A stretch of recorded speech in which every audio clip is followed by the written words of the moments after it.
Welcome to the Business Spotlight Series. My name is Kay Cote, your podcast host here at Action Coach in Central Texas. Today on the show, we have Josh Meisel, founder and CEO of iTrip Austin. Today, we're going to be diving into Josh's journey about his business, ownership, challenges, and best practices that he's learned along the way. And we'll give you a sneak peek into what it's really like to build and operate a business. If this is your first time on our channel, be sure to like and subscribe to get notifications when we drop episodes just like this one. Well, welcome, Josh. I'm so excited to have you on the show today. Please give us a brief overview of your background and tell us a little bit about your business. Yeah, thank you. Yeah, my background is I spent a lot of years working for corporations doing product management, and then I decided to purchase a franchise about 4 months ago and become a small business owner myself. And so I bought the Austin franchise of iTrip. And what we do is we do short-term rental property management for investors or property owners that have a second home and completely manage all aspects of the property, including marketing it on all the listing sites like Airbnb, Vrbo, and making sure we have all the guest interactions, cleaning between guests, maintaining the property, pretty much full service short-term rental property management on behalf of our owners. Oh, that is very cool. I really, really like hearing about that and kind of I want to look at what's your ownership structure look like. You're the sole founder. Are there any outside investors or any other like do you have a team? Tell us a little bit about that. Sure. So I am the sole owner of the franchise, but I do have a team of employees. I've got four employees. One is an operations manager that's handling a lot of the day-to-day operations, working on, with the cleaners and maintenance. I have a guest services manager that kind of deals with all the guest interactions and any questions and such that any of our guests have in any of our properties. And then I also have two inspectors on the team that go out, and we separately, in addition to the cleaners, we have separate inspectors that go out just to make sure the property is like in perfect shape and it's going to be a great five-star experience for our guests. Oh, that is incredible. It's cool to hear that you're like growing your staff and I'd like to dive into your role. What's like your day-to-day look like in the business?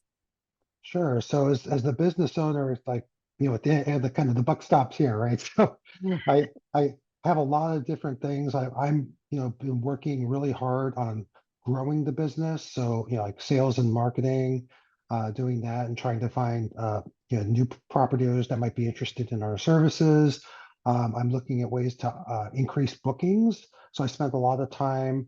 I'm actually working on implementing a new revenue management system that will you monitor rates and provide better ways to really get the optimum rate for the guests on the properties, and just overall looking at like new things we could introduce, enhancements to the business overall to make a better experience for our owners and for our guests. Mm, that's a really incredible too. And I kind of like thinking about your customer. Like, if I was in your audience, how would you know I would be a great fit for your service? So really I'd say the best customers as far as like on the property of the owners is either investors that have a property that there is in a like kind of like a central area, someplace that attracts a lot of tourists to visit, like anywhere like especially in Austin, like in the central Austin area does great. We also have a lot of properties out by Lake Travis, Mhm. which does really well, especially during the summer.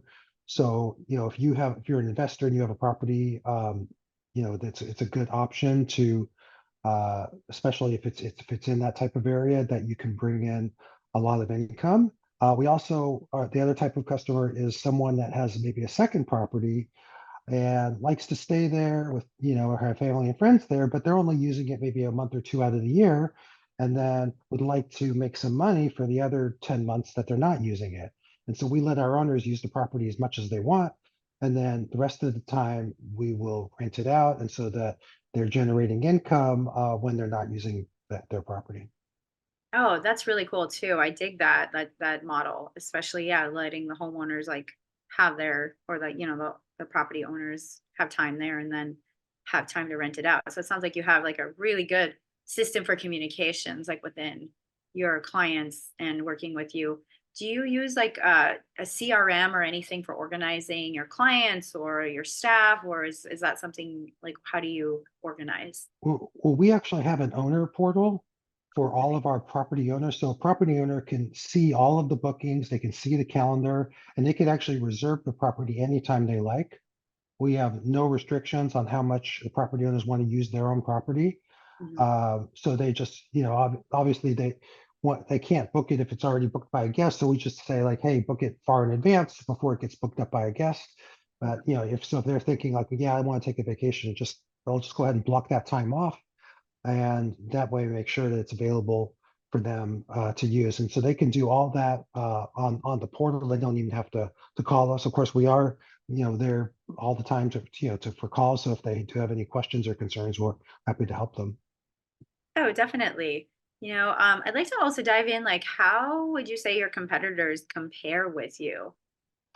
Sure. So really I'd say kind of two main types of competitors. There's like the large corporations like Vacasa that are kind of these huge corporations that have locations all around the country. And then there's kind of smaller, just local companies that are doing property management. And so the advantage we have is that we are, as part of a national franchise, we have the support of a corporation that has state-of-the-art software Mhm. where we are integrated with over 50 listing sites. So when we advertise your property, it's on over all these different websites all around the world. And a lot of like smaller, like just local uh, companies don't have that kind of range that they could get your properties advertised on all those sites. And then the national competitors will have that range, but then they don't have the local knowledge and support that we can provide because we're, as a franchise, locally owned and operated. So it's kind of the best of both worlds. Yeah, you took the words right out of my mouth. I was just gonna say the best of both worlds. That is super cool. This kind of like leads me right into marketing. You were mentioning Mhm. a little bit about marketing you have, from help from like the friend, like within the company.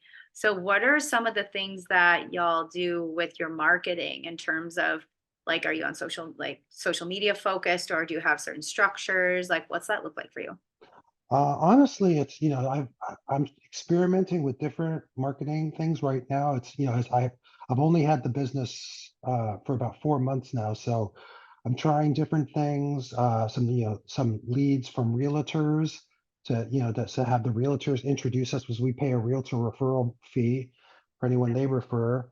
I'm also experimenting on social media, posting some things on social media. Um, and honestly, like so far, like a lot of the newest properties have come from referrals Mhm. from some of our existing property owners. So, but I'm still working to find the kind of like the optimal best marketing strategies that Yeah. really kind of get us in front of the right people, because it is a little challenging to get in front of the right folks that have properties that would be a good fit for short-term rental property management. Oh yeah, definitely. Yeah, it's kind of like experimenting and see what works the best and yeah, where your audience is. Yeah. Um, kind of like to dive into, we've been talking, a bit about your business. I'd like to learn a little bit more about you and your journey. And so what made you choose to go into business for yourself as opposed to working for somebody else? Sure. So, yeah, as I mentioned before, I spent my entire career working for large corporations. Mhm. I was in product management for a lot of that time, and worked in a variety of different industries. One of the industries I did work in was vacation rentals. I worked at VRBO as a product manager, so I had some exposure to that. And so I started like kind of in parallel to I was in the process of looking for another job. I had left my previous job, and the franchise coach reached out to me and said, "Hey, have you thought about purchasing a franchise and having running your own business?" I was like, that's really interesting. I'd like to explore that more. So she started presenting different opportunities to me, and this opportunity for iTrip Austin came up, where it was an existing franchise. So they already had quite a number of properties under management. So I wouldn't be starting from scratch, which was, one of my concerns. And it actually kind of really complemented my skill set because it had the vacation rental aspect, and it also had, it personally, I invested in a lot of real estate. And Mhm. so I was already familiar with a lot of the challenges of managing tenants and properties because I do that personally with my own real estate investments. So it was kind of a perfect combination. I was like, yeah, I think this is something I really want to do. Oh, that's awesome because you already had such a leg up with those different skills and that kind of like set you on a good path Yeah. into grabbing this business up. Mhm. Looking back at your journey so far, like what is a something that has been a roadblock for you or something a hurdle or a challenge you overcame and how did you overcome it? Sure. So one of the challenges was that as I bought this business, so the previous owners, one of the reasons they decided to sell is there were some health concerns, and they for the last like because of these health concerns, the last like year or so, they really, were kind of preoccupied and they weren't able to focus on the business as much as they wanted. So the business was sort of declining quite a bit. And so I kind of had to jump in and really like put a lot of focus in and like turn the bookings around, increase the bookings, and figure out like, hey, what changes can I make to really kind of turn this around and get it back into a growth mode, which is something that I've been doing. Mm, yeah, that sounds like it's been really impactful just to like get kind of like get back on the up and up and Mhm. yeah, kind of looking forward into your business. Where do you see it going within the next 3 to 5 years?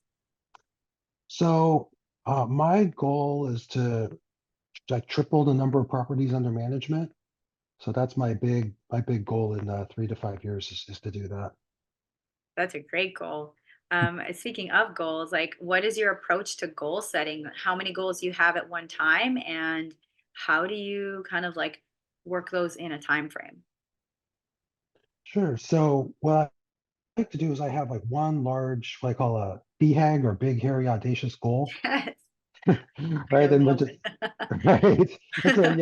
That's a commentary. I think it came about from quite a while back, and so I set that as kind of like the long term goal that's overarching, and then I work from there to come up with smaller goals. Like how can I get that right? Because that big goal is a little daunting if just like looked at on its own. It's like, oh, how am I going to do that? So if I think about smaller goals and kind of chunk that up, like okay, well, like one of the goals is okay, increase the number of properties under management. Okay, well, how can I maybe set a goal for like I'm going to get 2 new properties each month or something so that's smaller and more manageable, and like other goals like, well, how can I increase bookings? So I'm going to implement a new rate management tool that's going to let me increase the bookings by providing better rates.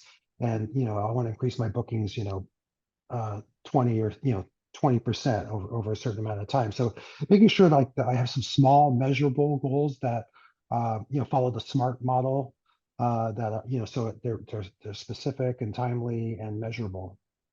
Mm, yeah, that's really powerful, especially like those the big, hairy, audacious goals can be very hairy and very scary. So it's Yeah, nice to break them into smaller chunks. definitely. And kind of looking at your team, how would you describe your leadership style when you're working with your team? Sure. So I look back at like what I like and don't like it, with the from the managers I've had. And one of the things I absolutely hate is being micromanaged. So I make sure, and most people hate that too. It's really usually not great, not good experience for anybody. So I make sure not to micromanage my employees. Basically, I let them come up with solutions.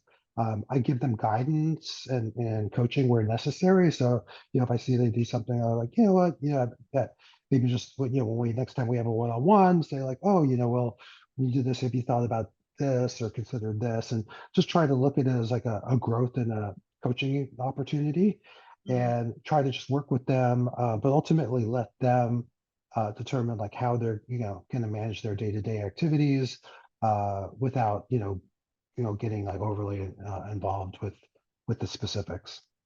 Oh yeah, yeah. That's a really awesome approach too. And I'd love to hear how you approach hiring and retaining team members.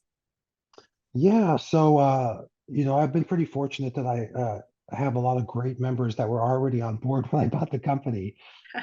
So it's I've been trying to make sure that like they're happy and keeping them on board. and to understand like some like what are their concerns. Like recently, like they were concerned like they didn't have any time. They felt like they couldn't take any time off. Like it was like 24/7. Like they were bombarded. And I told them, hey, I'm happy to cover your job because we are a small company. So it's that I'm just like, hey, just take this time off. I'll cover all your responsibilities for that time, and don't worry about it. So that we can. I told them like, hey, you should be able to take a vacation. It's not you know you don't have to be on all the time. Like we can cover for each other. Trying to document more of the processes and stuff, so it is easier for someone else to step in and cover. Because I think like when I started, there weren't a lot of things documented, so it was harder for someone to cover. So I said, hey, let's document everything so that if someone needs to cover for you, jump in and we can have these processes to fall back on, so not everything has to go to you personally. Oh, definitely. That's a really great like plan of attack for that. This has been such a fun conversation. We've covered so many great nuggets. And as we kind of start to wrap up, I'd love to ask you a few rapid fire questions. These are just questions top of mind. First thing that comes to your mind, and we've got four of them. Are you ready? Okay, I'm ready. It's like a game show. All right. Question number one is, what is the key to success for you? So for me, really the key to success is treating obstacles as opportunities to solve a problem and improve a process. Uh, don't let yourself get discouraged by, these obstacles that come up. Every entrepreneur is going to definitely face obstacles. And so really like getting that mindset to like the Stoics have, like where you're not going to let that overwhelm you. We're going to find a way around it and get through it, and just remaining doggedly persistent in your pursuit to achieve your goals. Oh, that is great. So what is one piece of advice you have for other business owners? One thing I would advise that has helped me is to network with other small business owners. I found this to be really helpful because, sometimes like you feel like you're out there on your own running this business. And so one thing is that's real great about being part of iTrip is we have over 100 franchisees around the country, and none of us compete with each other. We all have our own exclusive territories. So we get on calls and we share best practices and how we get past challenges. And it's great having kind of that camaraderie and knowing that other folks are going through some of the same things and finding out ways to get past it. So really kind of building that network of people that you can talk to and get advice from. Yes, networks are key. I love that. Third question is like, what is a piece of content, a book, anything that you've taken in right now that has impacted you? So there's two books that have really impacted me on this journey. So the first, and I'm sure you've heard of this one, is the E-Myth Revisited by Michael Gerber, and that's been a great one, like for entrepreneurs to like look at the business as to separate the business from yourself, and like how you can make processes and systems to make it to remove basically yourself from the equation.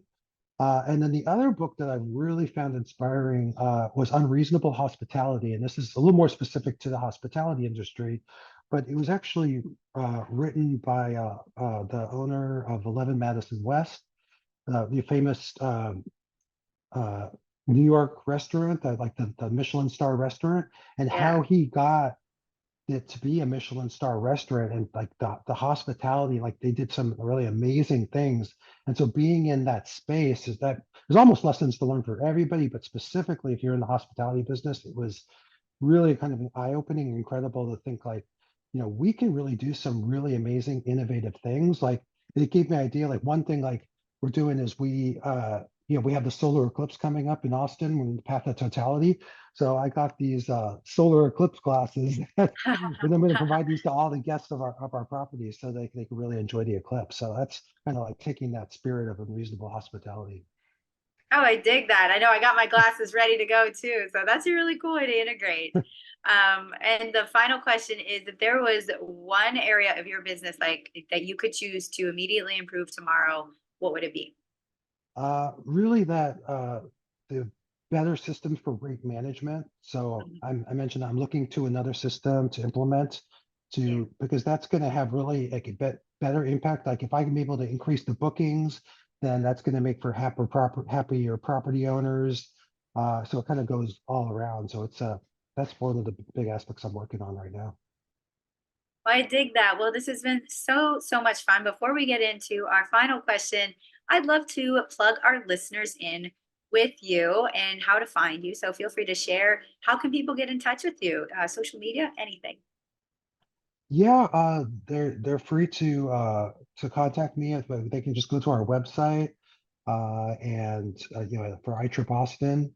So if they search for iTrip Austin, it's austin.itrip.co is our Mhm. website, and they can just all our contact information is there, and they can contact me. Or if there's a guest looking for a property, they can book one of our 40 plus properties on the site directly as well. Awesome. Well, thank you, Josh. I would love to dive into our last question here.